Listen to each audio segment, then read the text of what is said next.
सियालकोट की सरजमीन पर एक एक्टिविटी हुई और वो एक्टिविटी इतनी शर्मनाक थी, इतनी बदबूदार थी कि इंसान को शर्म आ जाती है।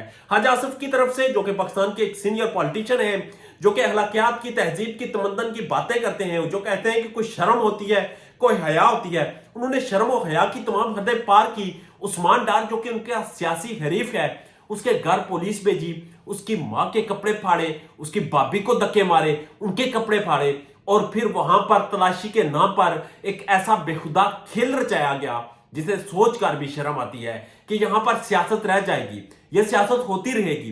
ख्वाजा आसिफ नहीं होगा तो कोई और होगा, उस्मान डार नहीं होगा तो कोई और होगा। मगर ये जो कल्चर चल निकला है, ये जो दूसरों के घरों के, अपने मुखालफिन के घरों की चादर और चारदीवारी को पामाल किया जाता है, उनके घरों की खवातीन के कपड़े फाड़े जाते हैं, उन्हें कमरों में बंद करके वीडियोस बनाई जाती हैं, उन्हें वहां पर पीछे इंस्ट्रक्शंस भेजी जाती हैं, और फिर एक ऐसा ऑपरेशन किया जाता है जैसे किसी दहशतगर्द के खिलाफ किया जाए। उस्मान डार वो शख्स जो कि तौबा कर चुका, वो इंटरव्यू दे चुका, उसने कहा मैं सियासत छोड़ रहा हूं। अब उसकी मां की वीडियो आपको इतनी तकलीफ दे रही है, आपको उसकी मां का ऐलान इतना तकलीफ दे रहा है। अब वो खातून सामने आ चुकी है, अब वो खातून ऐलान कर चुकी है, वो इलेक्शन लड़ेगी, और इसमें कोई दो राय नहीं कि अगर वहां पर 0.1% भी अगर उस इलेक्शन को फ्री एंड फेयर होने दिया गया तो उस्मान डार की मां तो इनके परखे उड़ा के रख देगी।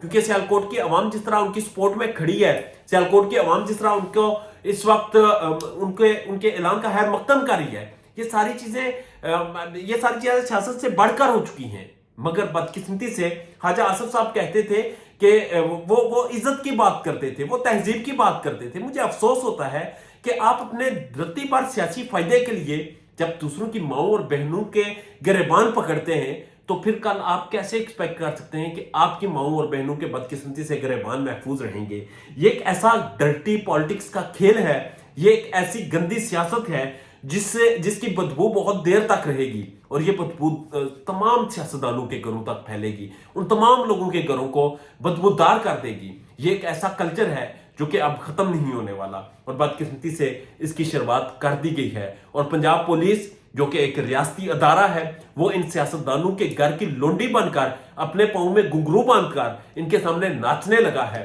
और ये नाचते नाचते भूल गया है कि कल किसी और की हुकूमत होगी, कल इनके सर पर कोई और साहिबान होगा, तो फिर ये क्या जवाब देंगे। मगर मकाम में अफसोस ये है कि हम इस वक्त इस मामले पर इस चीज को सियासी पॉइंट स्कोरिंग के तौर पर देख रहे हैं। मगर हकीकत यह है कि एक सियासतदान, एक शख्स जो कि सियासी तौर पर, नजरियाती तौर पर मुस्लिम लीग नून या फिर ख्वाजा आसिफ का मुखालिफ था, तो उसके घर की चादर और चारदीवारी को पामाल किया गया है, उसके घर में बंद कमरे करके खवातीन की वीडियो बनाई गई हैं, और फिर ये मैसेज देने की कोशिश की गई है कि आप बड़े ताकतवर हैं। हकीकत जो है कि आप हार चुके हैं, आप अखलाकी तौर पर हार चुके हैं, आप इस वक्त मोरलिटी के लिहाज से बिल्कुल फारग हो चुके हैं, आपके पास कोई पॉइंट नहीं रहा। अवाम आपको जूते की नोक पर रखती है, अवाम आपको बिल्कुल इस वक्त मुंह नहीं लगा रही।